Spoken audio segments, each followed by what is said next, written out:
Hey everybody, Realm Builder Guy here, and welcome back to the channel. I know it's been quite a while since my last video, and I do apologize for that. There were a lot of reasons for that, and I'll get into that in a totally separate video because, well, most people aren't really going to be interested in that kind of stuff, but I still feel like I owe you at least somewhat of an explanation. Let's just say life and whatnot going on. But I want to start things back up here, discussing one of my all-time favorite games here, Crusader Kings 3. And today's video is going to be a little bit more rambly, even for me. No script or anything like that, and it's going to be a little more abstract. This is going to be a discussion. So this isn't a guide, this isn't a how-to per se, even though there are how-to elements that I will be touching upon. So if you're just looking for some mechanical guides and stuff like that, this really probably isn't for you. But if you are interested, if you are a new player looking to get into Crusader Kings 3, this could be a good starting point for you. Or even if you are someone who's been playing for a while and struggling with some things, I think this could really help. And this was kind of an aha moment I had with the game in the, I'd say, within the last 6 months, where I've played a little bit here and there, but really not as much as I have before, just because life and whatnot. And this video is titled The Mindset, the Crusader Kings 3 Mindset, and how really to approach this game to get what I would say is the highest level of enjoyment out of it.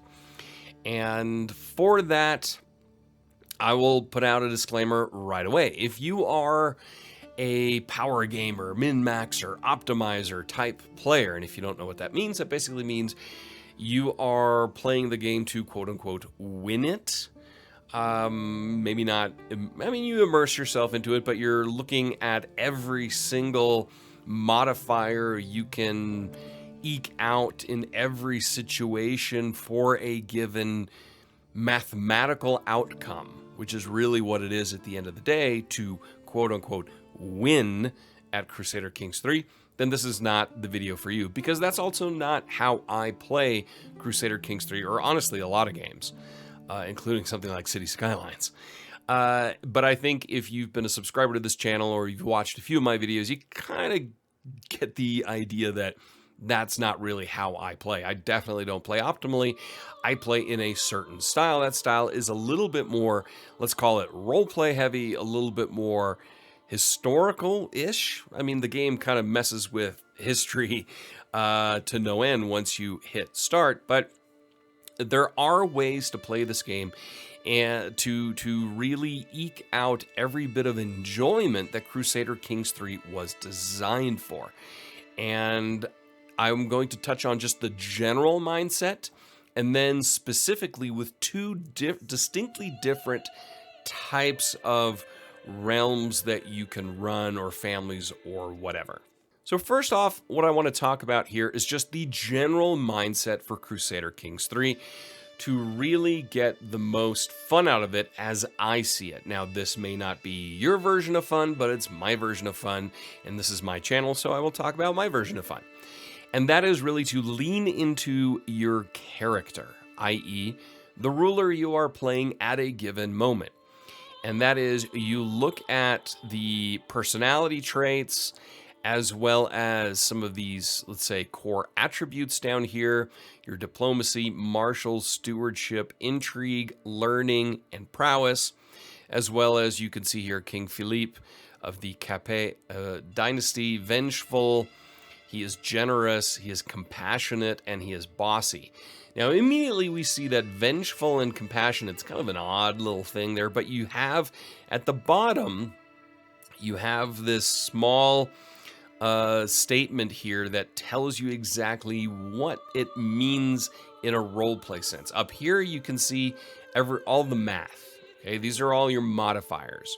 But down here is, Philippe is slow to forget a slight or someone who does him wrong. And you look at compassionate, both merciful and sympathetic. Philippe is warm-hearted, but not necessarily then towards people who've done him wrong. And you can kind of play that up. And what I mean by play that up is let your character's traits and attributes and the other things that come together kind of dictate your decisions of events in the game and how you play this individual, not the nation of France. So that is a huge difference if you look at something like EU4 or in future Victoria 3, even though Victoria 3 seems to maybe lean a little bit in character, but it's more nation-oriented.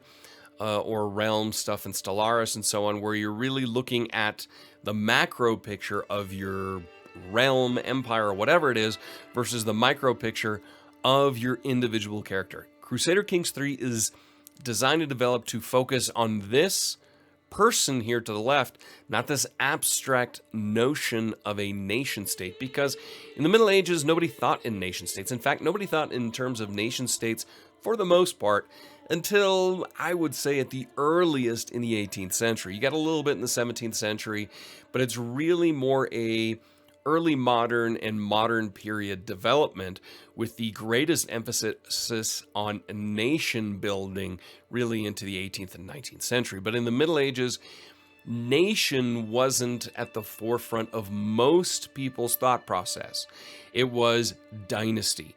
You defined everything by this right here. So in this case, House Capet, or the individual. And that's where I really want to take this discussion. So first of all, lean into your traits, lean into your attributes, and make those decisions, even if they're not optimal, even if they are, let's say, detrimental. You know, abstracting as a player of the game, if I click button X, it's probably not optimal. That's not the good game choice to make.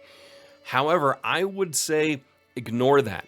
Lean into what is the great and fun decision as to what your character would do, you know, derived from these traits and attributes. Now, if none of these traits or attributes are a guidance in any way, then sure. I also then pick what is makes the most sense in terms of the gameplay itself.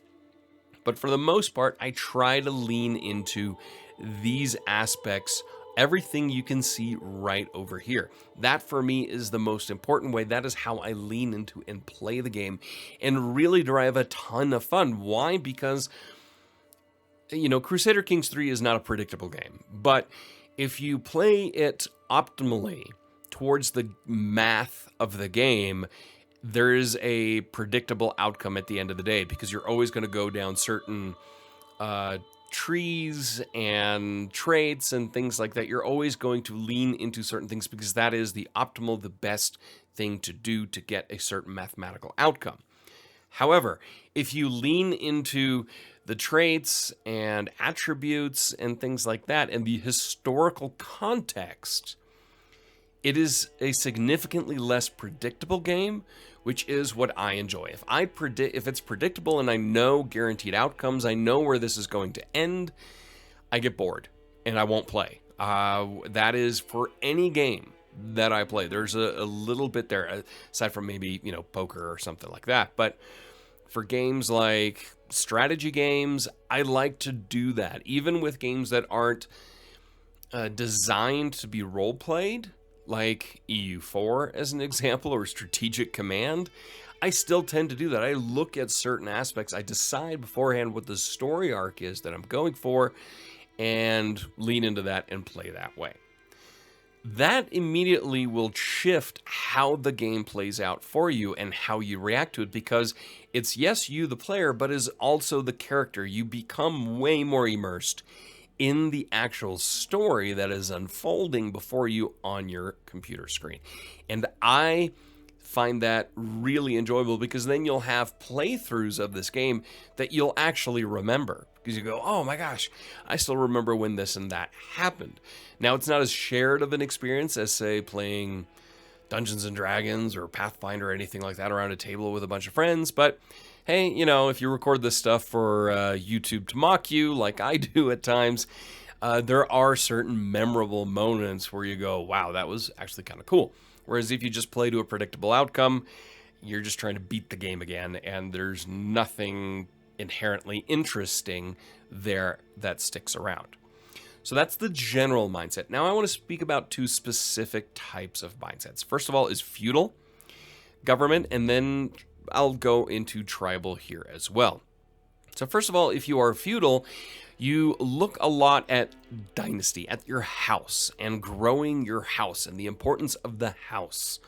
Not the nation, but the importance of a house. If you are watching the HBO show, if you get HBO, or on whatever channel it is, in whatever country you are, House of the Dragon, you can see, or even the original Game of Thrones or Song of Fire and Ice, it's about the house. It's not so much about nation building, it's about the strength and power of your house, your dynasty, and your children. They think of it in terms of usually just a few generations, not in hundreds of years. Yes, there are some that did that. Targaryens is an example in House of the Dragon, but for the most part, most people think of strengthening their dynasty for maybe through their grandchildren or great-grandkids at the most.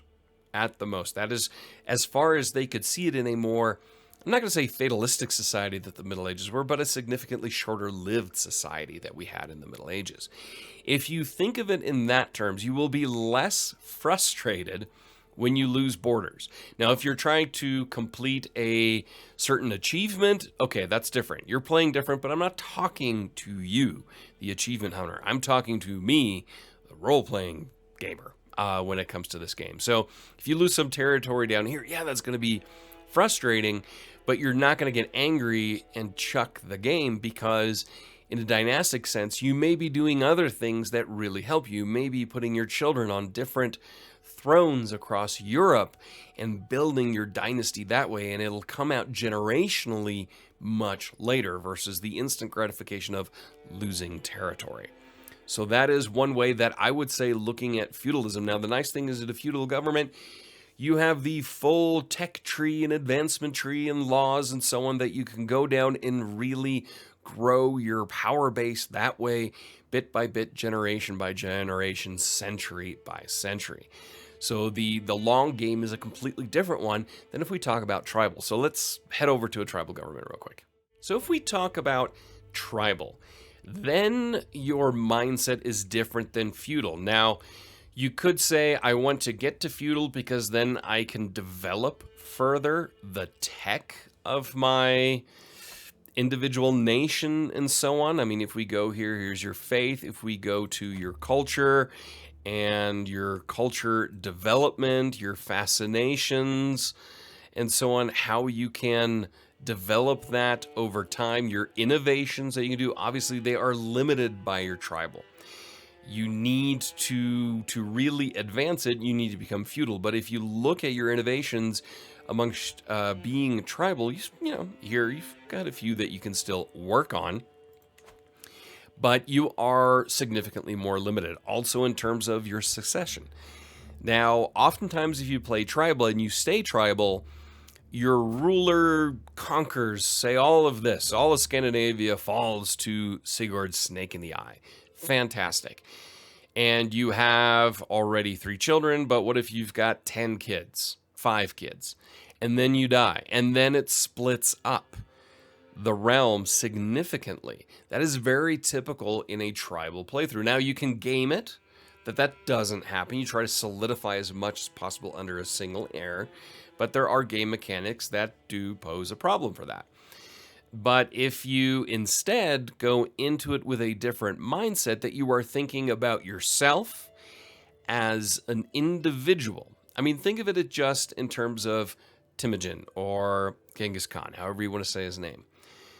Yes, he thought also in terms of what will be left for my children beyond me, but it was more about him in that moment building an empire.